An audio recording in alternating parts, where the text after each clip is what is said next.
nongeye kubasuhuza rero abakurikiye Clarisse TV Official. Nk'uko muri kubibona ni Clarisse wanyu, wa wundi mujya mukorana ibiganiro bitandukanye, wa wundi wigisha ibintu bigendanye n'imyuga, wa wundi ujya inama ku buryo butandukanye. Nk'uko natangiye icano mbabwira, ntabwo ari cano yo kwigisha gusuka gusa, ahubwo ni cano y'ibiganiro byose, indirimbo, amafilime, ibintu byose. Ni ukuvuga ngo ni wa mudamu wanyu cyangwa se ni wa mumama ubagezaho ibintu byose bitandukanye. Aka kanya rero nabazaniye umufana wanjye, inshuti yanjye, nawe reka abibwire. Bwira abafana amazina yawe, ubabwire n'ibyo ukora byose, mbese uhita ubabwira cyane kandi n'ijwi rirerire. Nitwa Mukankaka Saverine, iwacu ni mu karere ka Nyamasheke, ariko nageze i Kigali mahura n'inshuti z'umumaro.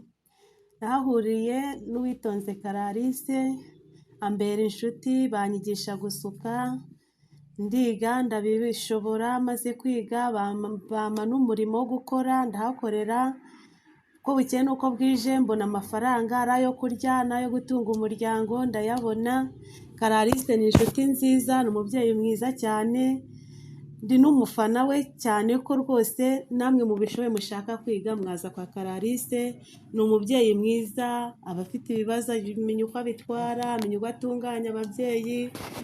Mbese ni umubyeyi watubereye uw'umumaro muri Rayiti Salon. Ushaka kwiga yaza rwose, ni umubyeyi mwiza, nta kibazo, akora neza, kudefiriza, gukora inzara, gusokoza, imirimo yose ya Rayiti Salon, ya salo yiwe rwose iratunganywa neza. Namwe mubikeneye rwose ni karibu, mwaza muri Rayiti Salon. Mwamwumvise Mukankaka Saverine yuko akora umwuga wo gukora ibigendanye n'ubwiza. Mukankaka Saverine ubu tuvugana, uko byakagenda kose atuye mu gihugu, ni umuntu witurogoye, atuye mu gihugu cyacu. Uko byakagenda kose mbwira nk'abasitari uzi basi nka batatu. Sitari nzi nka batatu bakorera muri iki gihugu cy'u Rwanda. Uwo nzi ni Knowless, undi ni King James, undi ni Sabi. Nakubwiye bane harabura umwe. Undi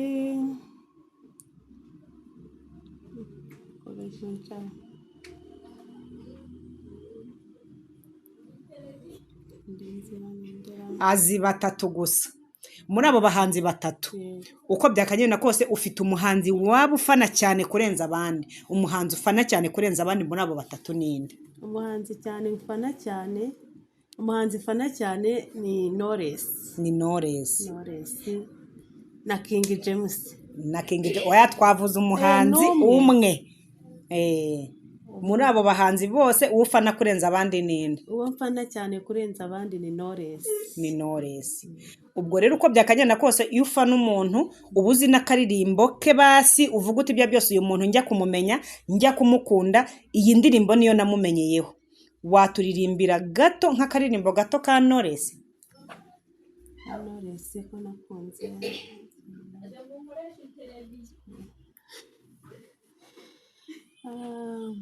indirimbo yiwe nakunze ni ya yindi ivuga ngo, bavuga Knowless byinshi kuri Knowless, bagasebya Knowless. Niyo ngiyo, uretse ku bice byinshi ntayikurikiranye, ariko iyo Knowless bavuga byinshi kuri Knowless, bagasebya Knowless.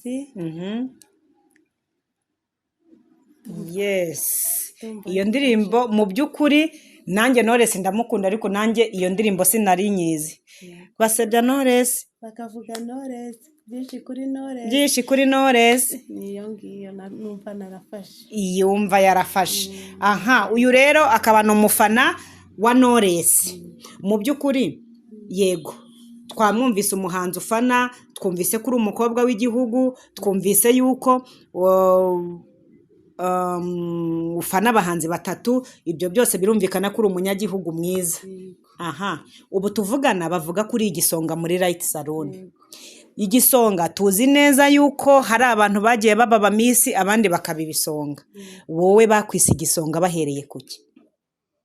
gusa ntabwo nzi icyo bahereyeho. nageze muri ayite saluni uwo munsi ntanahari, nje nsanga hari umukobwa bita Uwimbabazi Julienne bamwise misi, barangije aramubaza ati wowe igisonga cyawe ni ikihe? aravuga ngo ni njyewe. nuko bahise banyita igisonga. Bivuga ngo mu bantu bagiye baba abamisi n'ibisonga nawe uri misi muri Light Salon. Light Salon ndi igisonga niko banyita. Bivuga ngo abamisi badahari wahita wisunika nawe ukaba umumisi cyane rwose. Murumva yuko dufite abamisi muri Light Salon tukagira n'ibisonga. Rero ni karibu muri Light Salon, dukora ibintu byiza cyane, dukora ibintu byiza.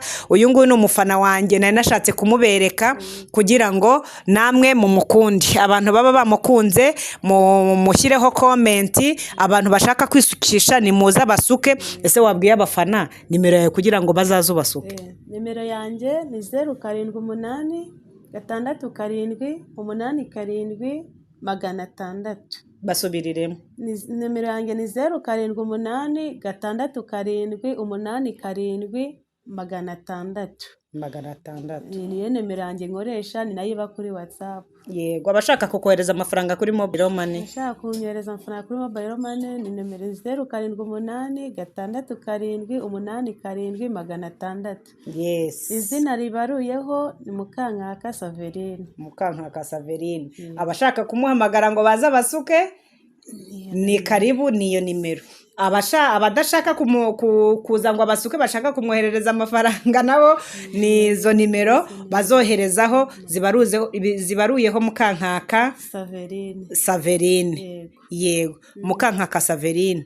Perezida w'u Rwanda yitwa ngo iki? Yitwa Paul Kagame. Wow, muramva yuko abizi. Indirimbo y'igihugu bayita ngo iki? Bayita Rwanda nziza gihugu cyacu, uje imisozi ibiyaga n'ibirunga, ngo byiduhetse gahura n'ishya, reka tukurate tukuvuga ibigwi, wowe uduhujije hamwe twese abanyarwanda uko watubyaye, berwa sugira singizwe iteka.